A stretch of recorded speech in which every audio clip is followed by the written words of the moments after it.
चिते नित्यत्व कुत इति आशंका, चिति का नित्यत्व किस हेतु से? ये तो प्राग है, प्राग भाव अनुभव अभाव इति, प्राग भाव और अनुभव का अभाव होने से ऐसे अभाव ऐसा प्रति होगा, अनुभव का अभाव होने से इसको लेकर कहते हैं प्राग भावो नानुभूतिस भूतस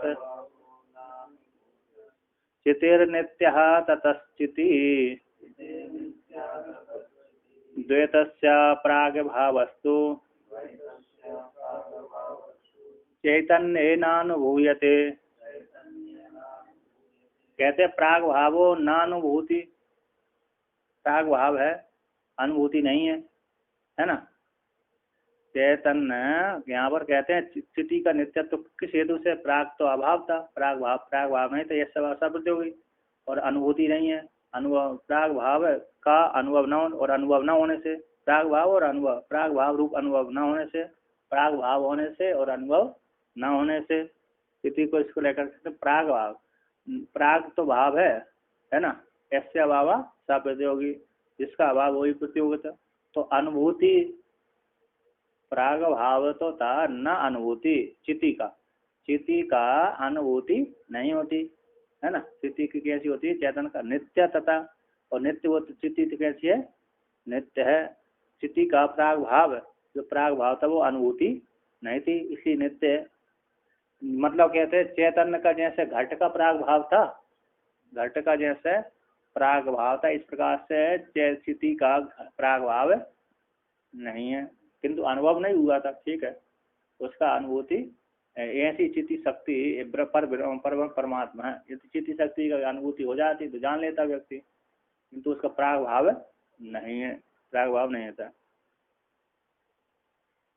प्राग भाव न, प्राग जो उसका चित्ती शक्ति का प्राग भाव अनुभूत नहीं है।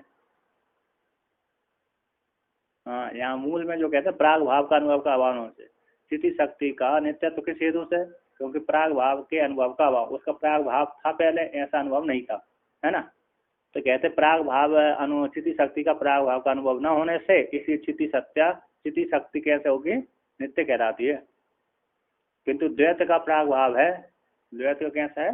प्राग भाव है, इसी चैतन्य के द्वारा अनुभव किया जाता है, किंतु चित्ती शक्ति का प्राग भाव अनुभव नहीं किया जा सकता, नहीं किया जा। प्राग भाव है, उस चैतन्य का प्राग भाव है, ऐसा अनुभूति नहीं, इसलिए चित्ती शक्ति नित्य है।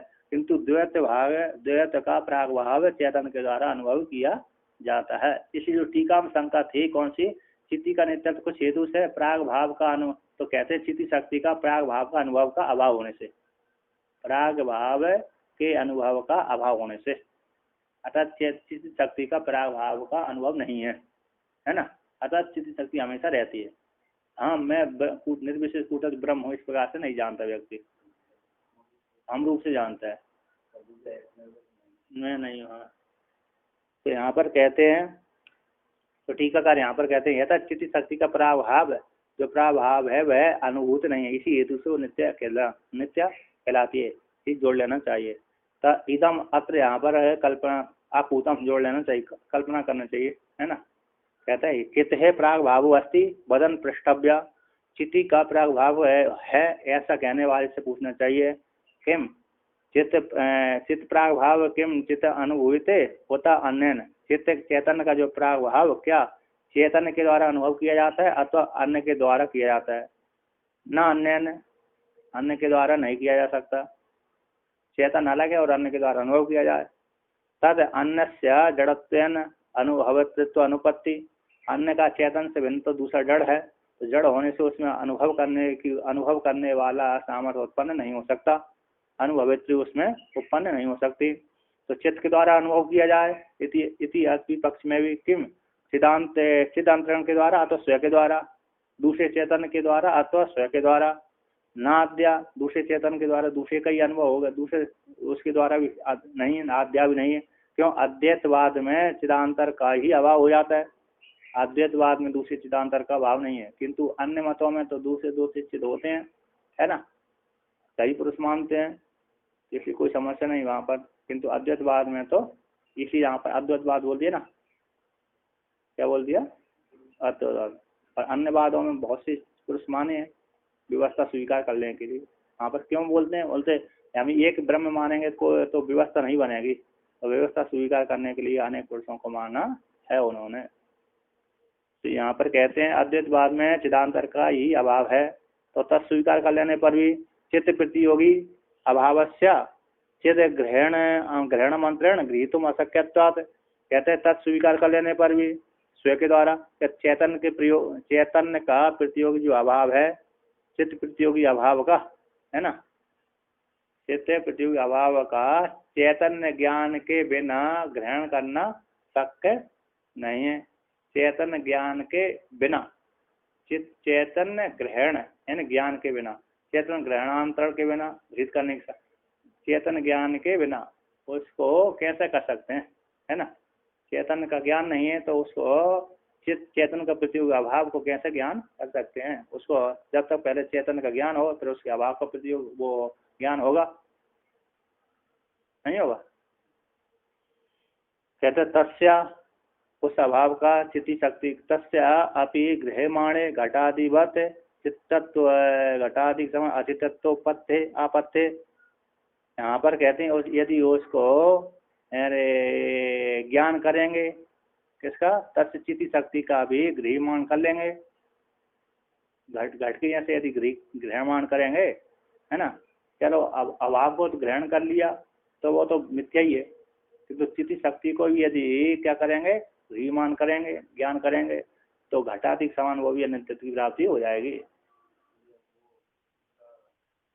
विषय नहीं, इंद्रिय आदि के समान विषय नहीं। यहाँ पर कहते हैं केवल ना चित्त चैतन्य के प्रतियोगी अभाव का चित्त के बिना ग्रहण करने की संभव नहीं है। उस किसी शक्ति का भी गृहमान करने पर, स्वीकार कर लेने पर, जान लेने पर, इंद्रियों के समान विषय बनाए जाने पर घटादि के समान अचित तत्व की आपत्ति आ जाएगी। नापि द्वितीय स्वयं के द्वारा, वो तो स्वयं के द्वारा है ना, कहते हैं नापि स्वभाव से स्वयं है गृहीतुम अशक्य, तो स्वभाव का स्व के द्वारा ग्रहण करने योग्य नहीं है। स्वयं कर्म करते विरोध हो जाए। स्व के द्वारा स्व का विषय बना लेना चाहिए, स्वयं के द्वारा स्व का विषय बना लेना चाहिए, है ना। कहते ना स्व के द्वारा स्वयं बनाएंगे तो कर्म करते विरोध आ जाएगा, है ना। अरे स्वयं है तो कैसे विषय बनाएगा, कर्म करते विरोध हो जाएगा। कहते गृहित करने में शक्य नहीं है। तो ननु द्वैतस्य प्रमात्र आदि भेद रूपत्वात् तद अभावस्य तेन एव अनुभवितुम अशक्यत्वात् तद अनुभवित्री अंतराभावाच्च चैतन्य बद एव द्वैतस्य अपि नित्यत्व आपत्ति इति आशंका। कहते ननु द्वैत का प्रमात्र आदि भेद रूप, द्वैत प्रमाता प्रमाण प्रमेय ये है, ये द्वैत का प्रमात्र आदि भेद रूप होने से और उसका अभाव है ना, प्रमाता द्वैत का अभाव का उसी के द्वारा प्रमाता के द्वारा, उसी के द्वारा अनुभवित शक्य न होने से द्वैत के द्वारा नहीं जाना जा सकता। द्वैत का तो द्वैत के द्वारा नहीं जा सकता। तद अभाव, द्वैत का अभाव का, तेन उसी द्वैत का उसी के द्वारा अनुभव करने में शक्य न होने से और अनुभवांतर का अभाव होने से, उसको द्वैत को अनुभव करने वाला कोई दूसरा न होने से, प्रमाता प्रमाण आदि को जानने वाला कोई दूसरा न होने से चैतन्य के समान द्वैत का भी नित्यत्व की आपत्ति हो जाएगी। जैसे चैतन्य को जानने वाला कोई दूसरा नहीं है, उसी प्रकार द्वैत को जानने वाला यदि दूसरा नहीं है तो उसके चैतन्य के समान भी द्वैत के सौरा नित्यत्व की प्राप्ति हो जाएगी। तो ऐसी लेकर के अनुभवांतर का अभाव हो जाने पर कहते अनुभव का है ना, अनुभव का अनुभवित्री अंतर का अभाव असिद्ध है। द्वैत के अनुभव करने वाला दूसरा नहीं है, है ना। अनुभवित्री अंतर का दूसरा कोई नहीं है अनुभव करने वाला, ऐसी बात नहीं है, उसको परिघात नहीं। द्वैत का जो प्राग भाव है उस चेतन के द्वारा अनुभव किया जाता है। कहते हैं यहाँ पर जागृत आदि द्वैत अभाव से सुसुप्त साक्षिणी अनुभूय मनता। जागृत आदि से लेकर के द्वैता भाव का जागृत आदि से लेकर के द्वैत के अभाव का सुसुप्ति में साक्षी के द्वारा अनुभव किया जाता है। सुसुप्ति अवस्था में और समाधि में, कहाँ पर, समाधि में है ना। समाधि में भी उसका द्वैत का अभाव देखा जाता है, अनुभव किया जाता है। तमा साक्षी सर्वसा साक्षी, तम का साक्षी और सभी का साक्षी है, ऐसा श्रुति कहती है नृसिंह उपनिषद। कहते हैं तो कहते एवं प्रकार से प्राग भाव युक्त, प्राग भाव से युक्त विशिष्ट होने पर सती अचिंत रचनात्व जगत, अचिंत रचना वाले जगत का, मिथ्यात्व लक्षण वाले जगत का सद्भाव से द्वैत मिथ्यात्व सिद्ध है। प्रत्यक्ष भाव से ना, सद्भाव से द्वैत मिथ्यात्व सिद्धम, इसको लेकर कहते हैं प्राग भाव युतम द्वैतम रचते ही घटादिवत तथापि रचना चिंत्या मिथ्या तेनेन्द्र जालवत। कहते हैं प्राग भाव से युक्त विशिष्ट जो द्वैत है घटादि के समान रचते जाना रचा गया है, दिखता है रचते माया को लेकर के, घटादि के समान है ना, घटादि के समान प्राग भाव से विशिष्ट द्वैत रचते रचा गया है माया के द्वारा घटादि। तथापि रचना अचिंत जो रचना है मिथ्या है, उसी हेतु से इंद्रजाल आदि के समान मायावी इंद्रजाल आदि, इंद्रजाल मायावी पुरुष इंद्रजाल के माध्यम से जो सारे मायावी दिखा देता है ना, माया दिखला देते तो अच्छी प्रकार से रचना करता है ना, किंतु वो रचना कैसी अचिंत नहीं होती है। उसी प्रकार द्वैत रूप जगत रचना है, ईश्वर के द्वारा रचना है, वह मिथ्या ही है। कहते हैं प्राग भाव से युक्त विशिष्ट हेतु का विशेषण डालने, प्राग भाव से युक्त जो जगत है वो मिथ्या है। द्वैत का प्राग भाव से विशिष्ट होने, द्वैत के प्राग भाव से विशिष्ट घटादि के समान रच्यते रचा गया है, यानी पहले घट मृतिका में नहीं था, है ना, पहले नहीं था, अब दिखने लगा, प्राग भाव था। तो द्वैत का प्राग भाव से विशिष्ट होने से, प्राग भाव से विशिष्ट होने से घटादि समान रचित जाना गया। तथा ही रच्यमानत्वे भी, रचे जाने पर भी तस्य द्वैत का रचना कैसी अचिंतनीय है, जैसा घट का भी वर्णन नहीं कर सकते, कारण में चले जा। इसी हेतु से जिसके द्वारा रच्यमानत्व सती जगत की रचना की जाने पर भी जिसके द्वारा अचिंत रचनात्व होने से, अचिंत रचना वालों से इंद्रजाले के प्रसाद के समान मिथ्या ही है। जिस माया के द्वारा रचना की गई है ना, इंद्रजाले के आदि प्रसाद के समान वो भी अचिंत रचना वाला जगत है वो मिथ्या ही है। मायावी के द्वारा जो रचित गया महल आदि है वो सारा मिथ्या ही होता है ना, इस प्रकार से वर्णन किया।